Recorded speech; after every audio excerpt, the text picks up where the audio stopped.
दोस्तों, डॉक्टर जय health education में आपका हार्दिक स्वागत करता हूं। दोस्तों, आज हम बात करेंगे कैंडिडियासिस के बारे में। कैंडिड इन्फेक्शन क्या होता है, क्या इसके लक्षण होते हैं, क्या इसका ट्रीटमेंट होता है। तो दोस्तों, वीडियो शुरू करने से पहले मेरे चैनल पर आप नए हैं, मेरा वीडियो पहली बार देख रहे हैं तो प्लीज़ मेरे चैनल को सब्सक्राइब कर लें, बेल आइकन को जरूर दबा दें जिससे आगे कोई वीडियो डालूँ तो वो आप तक पहुँच सके। दोस्तों, शुरू करते हैं। कैंडिडा इन्फेक्शन को ईस्ट इन्फेक्शन भी कहा जाता है। कैंडिडियासिस एक प्रकार का फंगस होता है जो त्वचा में किसी भी जगह इन्फेक्शन पैदा कर सकता है। सामान्य तौर पर आपकी त्वचा में थोड़ी सी मात्रा में फंगस हो जाता है। ये फंगी हमारी त्वचा की सभी सतह पर रहते हैं। कुछ स्थितियों में फंगी की संख्या बढ़ जाती है जिससे संक्रमण हो जाता है। फंगस की संख्या आमतौर पर गर्म व नम क्षेत्रों में ही बढ़ती है। जब फंगी सामान्य से अधिक मात्रा में बढ़ जाते हैं तो समस्या पैदा हो जाती है।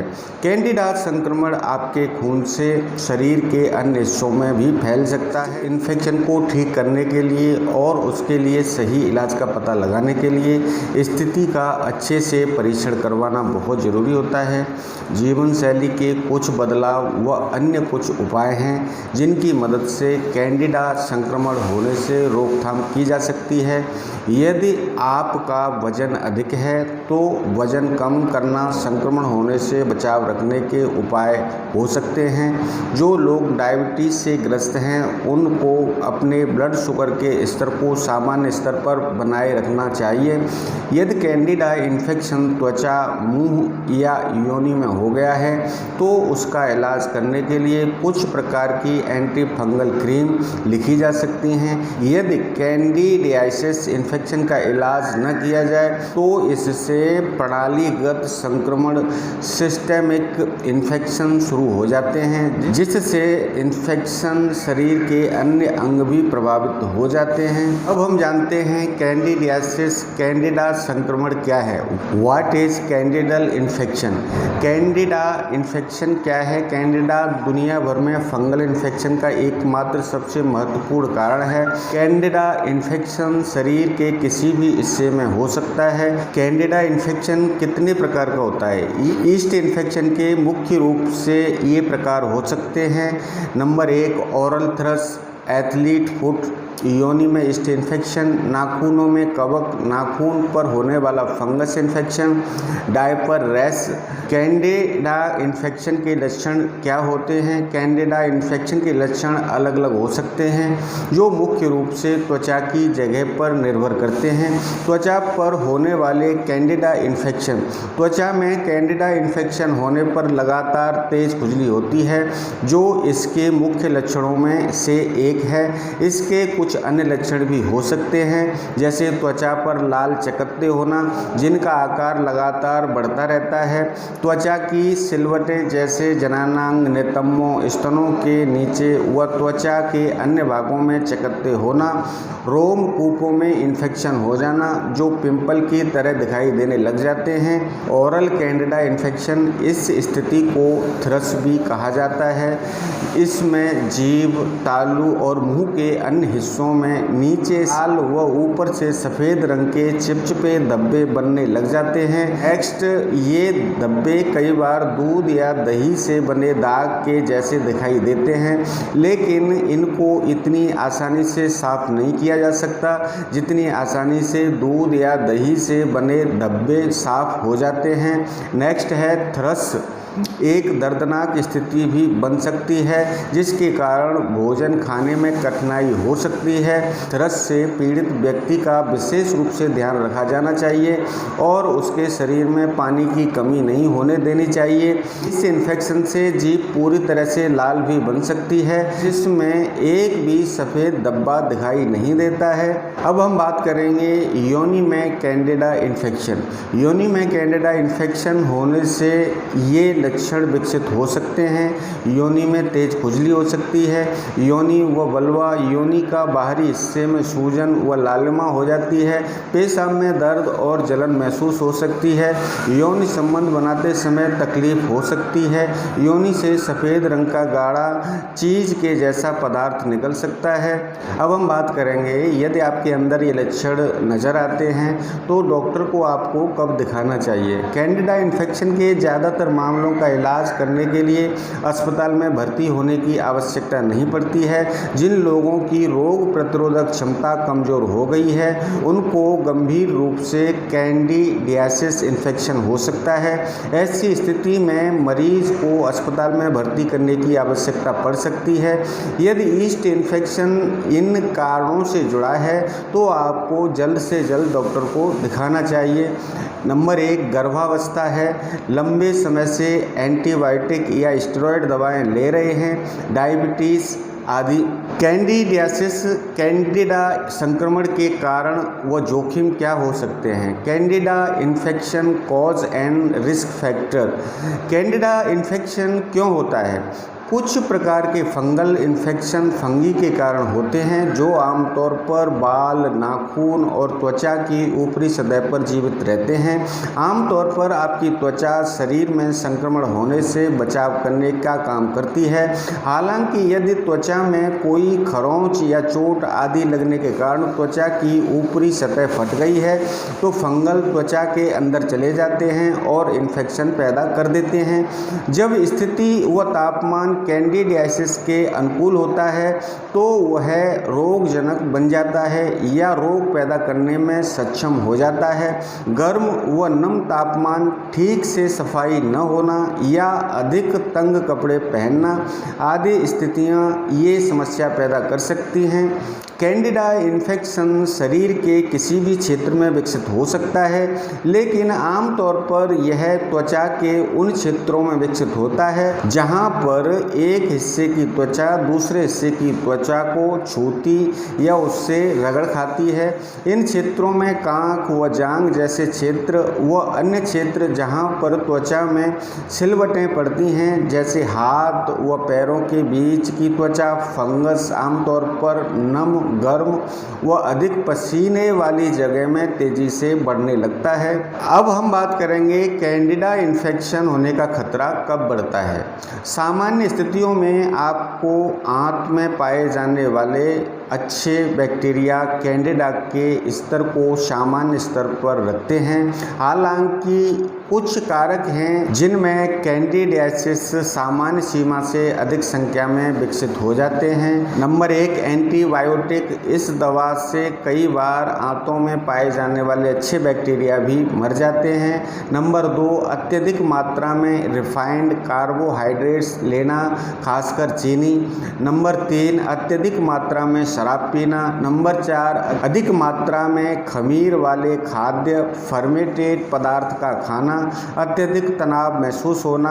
जोखिम कारकों के अलावा कुछ अन्य स्थितियां भी हैं जिनके कारण ईस्ट इन्फेक्शन होने की संभावनाएं बढ़ जाती हैं। इन स्थितियों में भी कैंडिडा इन्फेक्शन होने की संभावनाएं बढ़ जाती हैं। नंबर 1, शिशु।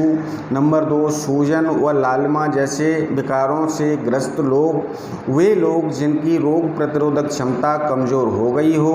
नम या गीली जगह पर काम करने वाले लोग, वे लोग जिनका वजन अधिक बढ़ा हुआ है। डायबिटीज़ से ग्रस्त लोग, हाइपोथायरॉयडिज्म के मरीज, गर्भवती महिलाएं इत्यादि। कुछ प्रकार की दवाएं भी हैं जो इस तरह के फंगल इन्फेक्शन होने का खतरा बढ़ा देती हैं। स्टेरॉयड, क्रीम, इनमें सबसे मुख्य दवाएं हैं जो कैंडिडा इन्फेक्शन जैसी समस्या पैदा कर देती हैं। लेकिन कुछ प्रकार की गर्भ निरोधक गोलियां भी संभावित रूप से इसका कारण बन सकती हैं। यदि आप इस तरह की कोई दवाई लेते हैं तो आपको नियमित रूप से त्वचा पर कैंडिडा संक्रमण के संकेत की जाँच कराते रहना चाहिए। अब मैं बताना चाहूँगा कैंडिडियासिस, कैंडिडा संक्रमण से बचाव, prevention of candidal infection. Candida infection की रोकथाम कैसे की जा सकती है? कैंडिडा इन्फेक्शन होने का खतरा कम करने के लिए आप कुछ सावधानियां बरत सकते हैं, जैसे ढीले ढाले व सूती अंडरवियर पहने, अधिक टाइट पैंट ना पहने। डॉक्टर आपको दही खाने का सुझाव भी दे सकते हैं, खासकर यदि आप एंटीबायोटिक दवाएं खा रहे हैं या कुछ अन्य कारक हैं जिनसे ईस्ट इन्फेक्शन होने का खतरा बढ़ गया है।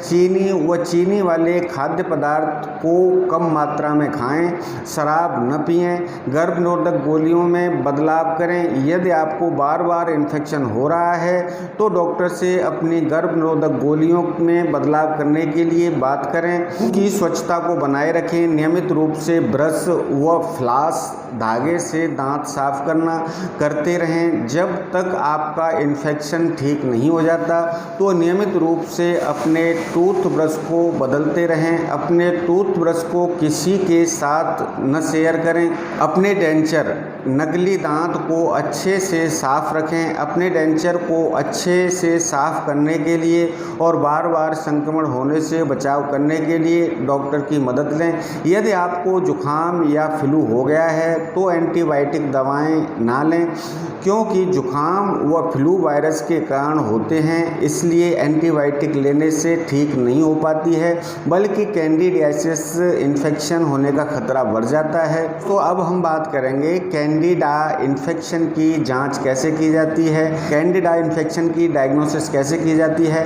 कैंडिडा इन्फेक्शन का पता लगाना सरल होता है। कुछ मामलों में चकत्ते को देखकर ही इस स्थिति का पता लग जाता है। इस स्थिति का पता करने के लिए डॉक्टर प्रभावित क्षेत्र की जांच करते हैं और आपसे लक्षणों के बारे में पूछते हैं। यदि किसी प्रकार की एंटीबायोटिक या अन्य कोई ऐसी दवा ले रहे हैं तो रोग प्रतिरोधक क्षमता को कमज़ोर कर देती है, तो परीक्षण के दौरान डॉक्टर आपसे इस बारे में भी पूछ सकते हैं। यदि आपको डायबिटीज, कैंसर, HIV, एड्स या कोई अन्य दीर्घकालिक रोग है तो डॉक्टर इन स्थितियों के बारे में भी आपसे पूछ सकते हैं। डॉक्टर परीक्षण करने के लिए प्रभावित त्वचा को खुरचकर, नाखून निकालकर व बाल निकालकर सैंपल लेते हैं और उनकी जांच करते हैं। प्रभावित क्षेत्र में सैंपल को निकालने के बाद उसमें मौजूदा ईस्ट को माइक्रोस्कोप की मदद से देखा जा सकता है। हालांकि ईस्ट सामान्य रूप से भी त्वचा पर मौजूद होते हैं, इसलिए परीक्षण करने के दौरान डॉक्टर को काफ़ी ध्यानपूर्वक यह सुनिश्चित करना पड़ता है कि मरीज को यह समस्या कैंडिडा इन्फेक्शन के कारण हो रही है या किसी अन्य स्थिति के कारण। त्वचा के नीचे तक फैल जाने वाले कैंडिडियासिस इन्फेक्शन इनवेसिव का परीक्षण करने के लिए डॉक्टर लेबोरेटरी टेस्ट, शारीरिक परीक्षण और मरीज के स्वास्थ्य संबंधी पिछली जानकारी पर निर्भर करते हैं। खून का सैंपल लेकर उसकी जांच कराना इनवेसिव कैंडिडा इन्फेक्शन परीक्षण कराने के लिए सबसे आम तरीका माना जाता है। खून के सैंपल को लेबोरेटरी में भेजा जाता है, जहां उस पर कुछ परीक्षण किए जाते हैं और देखा जाता है कि ये ईस्ट बढ़ रहा है या नहीं। कैंडिड संक्रमण का इलाज, कैंडिडियल इन्फेक्शन ट्रीटमेंट। कैंडिडा इन्फेक्शन का इलाज कैसे किया जाता है? कैंडिडा इन्फेक्शन का परीक्षण करने के बाद डॉक्टर इसका इलाज करने के लिए कुछ दवाएं लिखेंगे। कैंडिडा इन्फेक्शन का मुख्य उद्देश्य इसका कारण बनने वाले सूक्ष्म जीव की वृद्धि को रोकना है।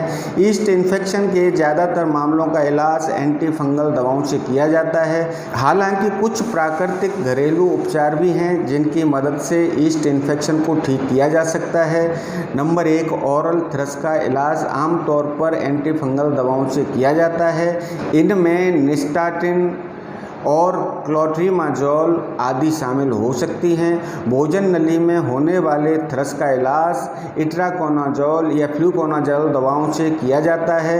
नंबर 3, त्वचा पर होने वाले कैंडिडा इन्फेक्शन का इलाज करने के लिए कई प्रकार की त्वचा पर लगाई जाने वाली एंटीफंगल दवाओं का उपयोग किया जाता है, जैसे क्रीम, पाउडर और लोशन आदि।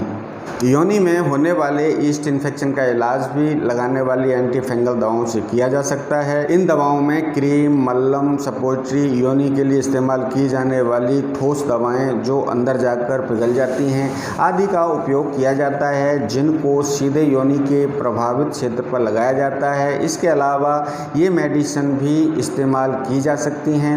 Number 1 nystatin, number 2 clotrimazole, number 3 econazole, number 4 ketoconazole, number 5 tioconazole, number 6 terconazole, number 7 miconazole. खाने वाली दवाएं जैसे टैबलेट का उपयोग करना थोड़ा आसान होता है, लेकिन ये लगाने वाली दवाएं जैसे क्रीम के मुकाबले लक्षण को कम करने में अधिक समय लगा देती हैं। अधिक गंभीर संक्रमण का इलाज आमतौर पर खाने वाली या नसों के द्वारा दी जाने वाली इंट्रावीनस दवाओं के साथ किया जाता है। इस संबंध में या किसी अन्य समस्या के लिए मेरे से सलाह लेना चाहते हैं तो डिस्क्रिप्शन में मेरा व्हाट्सएप नंबर है, आप मेरे को व्हाट्सएप कर सकते हैं, मैं आपको रिप्लाई दूंगा।